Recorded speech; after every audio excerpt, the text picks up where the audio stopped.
यह Vladimir Putin ही थे जिन्होंने पहली बार 4 देशों को इकट्ठा लाकर ब्रिक नाम के संगठन बनाने की पहल की थी। यह व्लादिमीर पुतिन ही थे जिनके नेतृत्व में पहली बार रशिया ने 2009 में ब्रिक देशों का सम्मेलन आयोजित किया था। यह व्लादिमीर पुतिन ही थे जिन्होंने पहली बार ब्रिक्स करेंसी को लाने की बात कही थी।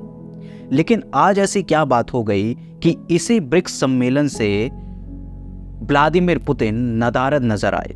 जी हाँ, साउथ अफ्रीका के जोहान्सबर्ग में हो रहा 2023 का ब्रिक्स शिखर सम्मेलन से व्लादिमीर पुतिन ने फिजिकली तौर पर आने से मना कर दिया।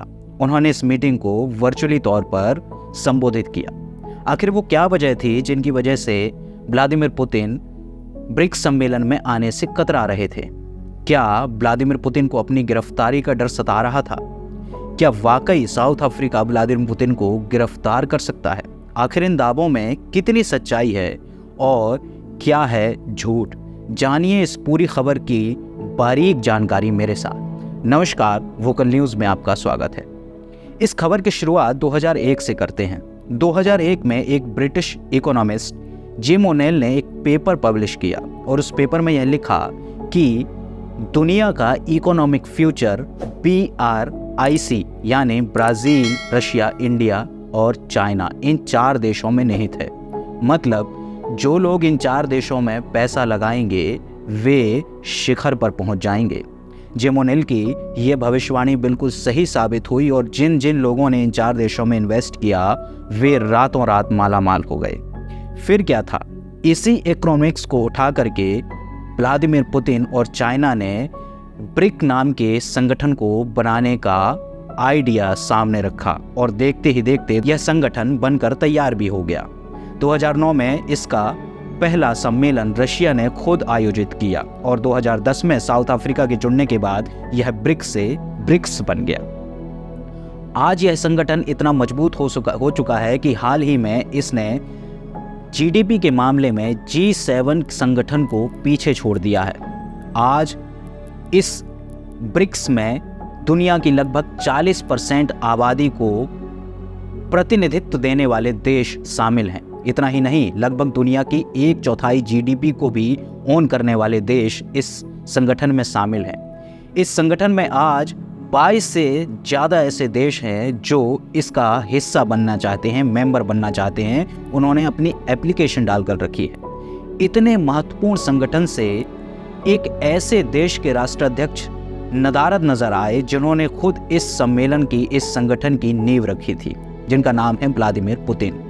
आखिर व्लादिमीर पुतिन इस महत्वपूर्ण सम्मेलन से फिजिकली तौर पर आने से क्यों कतरा रहे हैं, जब उनके पास एक ऐसा मौका है जहां पर जोहान्सबर्ग में लगभग 40 से ज्यादा देशों के प्रतिनिधित्व इकट्ठे हुए, जहां पर अलग अलग देशों के लगभग 1200 डेलीगेट्स आए। जब व्लादिमीर पुतिन के पास एक ऐसा मौका था जब वे दुनिया के सामने यूक्रेन वार को लेकर अपना पक्ष रख सकते थे और यूरोप और अमेरिका की हिपोक्रेसी को तार तार कर सकते थे, लेकिन ऐसे मौके से व्लादिमीर पुतिन खुद को बचाते हुए क्यों नजर आए?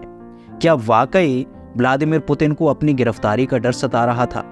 क्या ऐसे कुछ राज हैं जिनकी वजह से व्लादिमीर पुतिन साउथ अफ्रीका में गिरफ्तार हो सकते थे?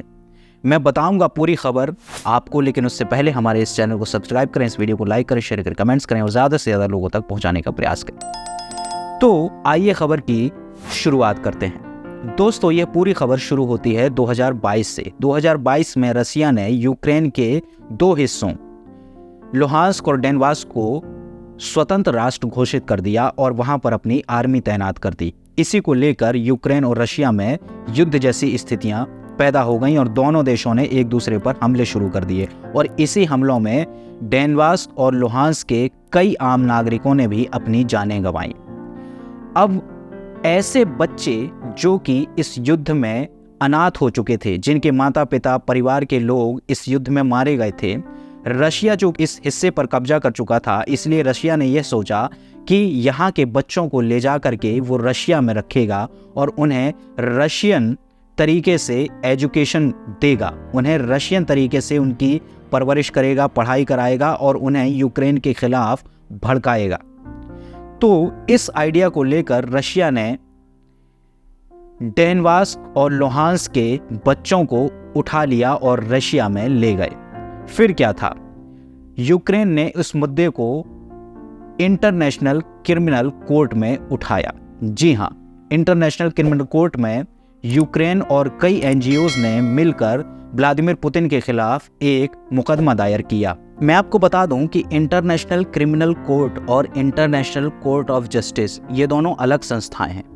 इंटरनेशनल कोर्ट ऑफ जस्टिस दो देशों के बीच हो रहे विवादों के मुकदमों को सुनता है और उन पर फैसले सुनाता है, जबकि इंटरनेशनल क्रिमिनल कोर्ट यह किसी व्यक्ति विशेष पर मुकदमा चलाता है और उस पर कार्यवाही करता है।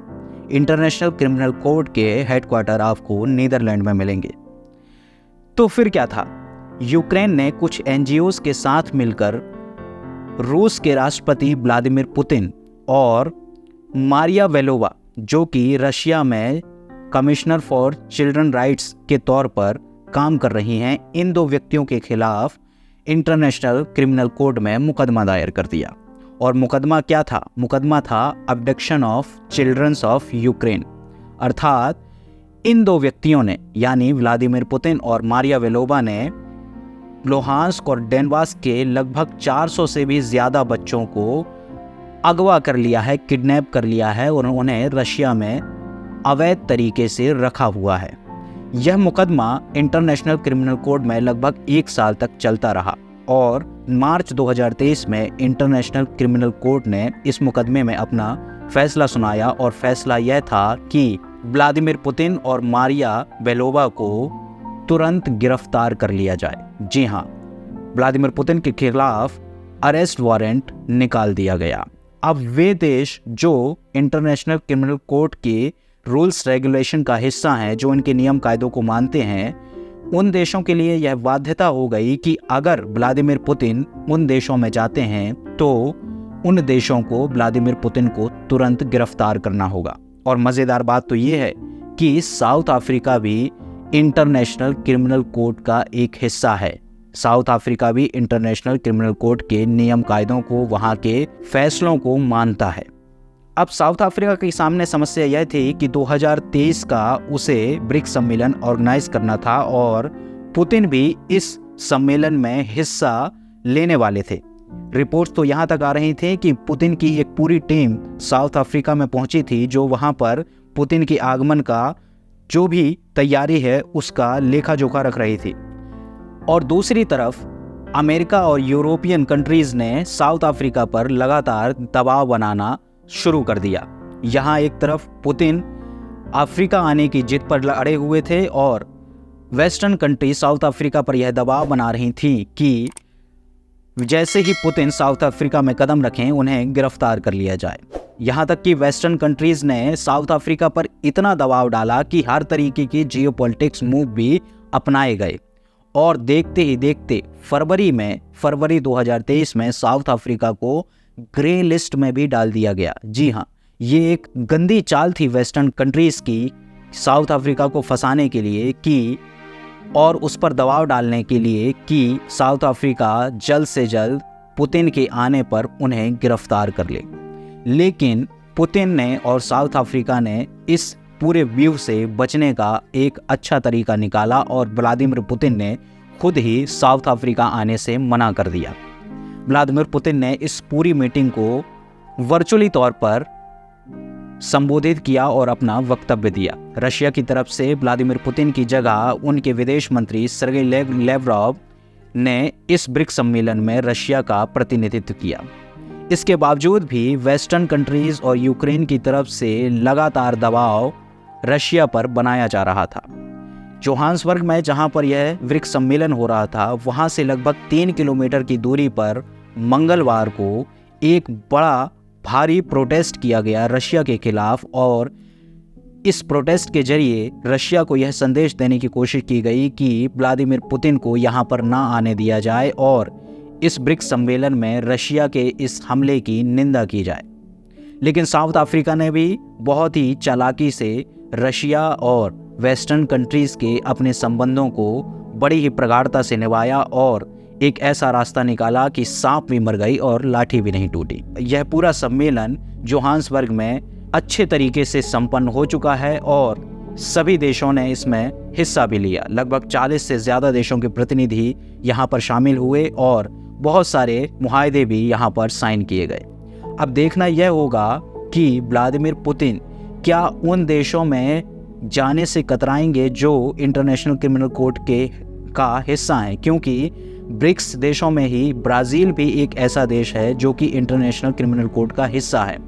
और अगर ब्राज़ील में जब यह सम्मेलन आयोजित किया जाएगा तब भी पुतिन के सामने और ब्राज़ील के सामने यही स्थितियां पैदा होंगी जो कि साउथ अफ्रीका के सामने हुई हैं।